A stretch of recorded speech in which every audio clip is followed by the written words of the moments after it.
əziz izləyicilər. Bugünkü dərsimizin adı 4 ayaqlı qəhrəmandır. Dərsimizə başlamazdan əvvəl STEM-in nə olduğunu öyrənək. STEM 5 vacib sahənin baş hərflərindən yaranıb. S – Science – elm, T – Technology – texnologiya, I – Engineering – mühəndislik, A – Art – incəsənət və Math – riyaziyyat.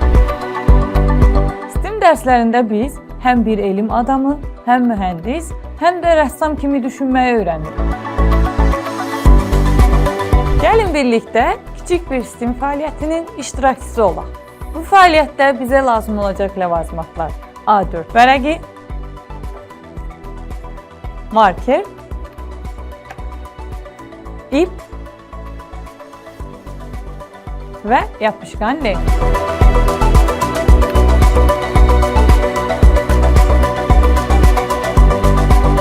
Biz markeri qrup şəklində iplərlə idarə edərək STEM-in hərflərini yazmağa çalışacağıq.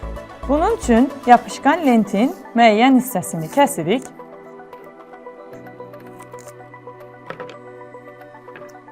və masaya yapışdırırıq. Daha sonra A4 vərəqi yapışqan lentlə masaya bərkidirik. İpləri markerin ortasına bağlayırıq.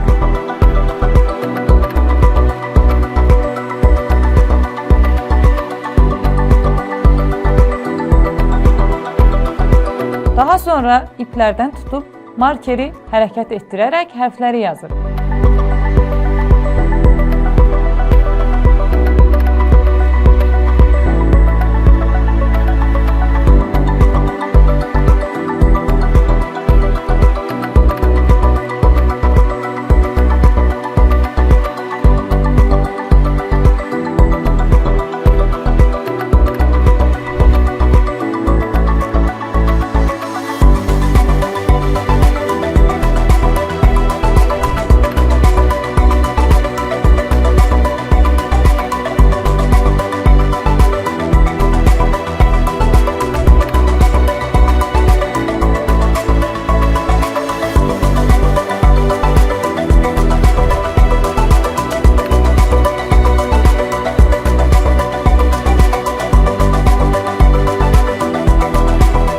Markerə əlimizlə toxunmadan onu iplərlə hərəkət etdirdik.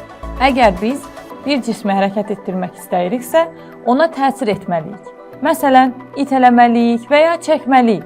Topu vurduqda top hərəkət edir, qapını itələdikdə qapı açılır və bu kimi digər prosesləri misal göstərə bilərik.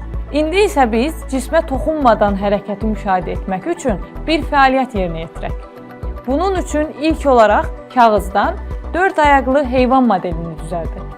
Bizə rəngli kağız, qayçı,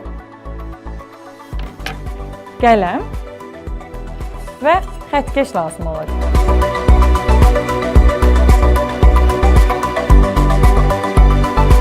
İndi sizə 2 tapmaca söyləyəcəm. Siz deyəcəyim tapmacalara cavab versəniz, 4 ayaqlı qəhrəmanlardan ikisini tapmış olarsınız. Birinci tapmacamız ovun alsan mırıldar, sığallasan xoruldar.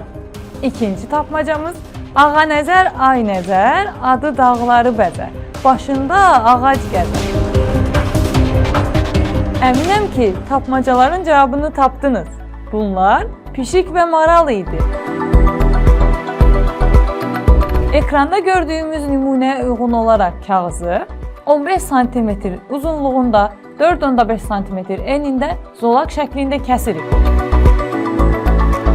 Ölçüləri istəyinizə uyğun olaraq dəyişə bilərsiniz. Kəsdiyimiz zolağın üstündəki xətlər üzrə hissələr kəsib, qatlamaqla ayaqları formalaşdırırıq. Sonra heyvanın baş və quyruq hissəsini qatlayıb formalaşdırırıq. Beləliklə qəhrəmanımız hazırdır. Gördüyünüz kimi qəhrəmanımız masanın üstündə hərəkətsiz dayanıb. Sizcə biz onu toxunmadan hərəkətə gətirə bilərik? İndi isə gəlin bizim qəhrəmanımızı mailli səthdə yerləşdirək. Buna səbəb yerin cazibəsidir. Yer kürəsi bütün cisimləri aşağı doğru çəkir. maili səthdə bu təsir daha da aydın görünür və bizim kağızdan düzəltdiyimiz qəhrəmanımız da hərəkət etməyə başlayır.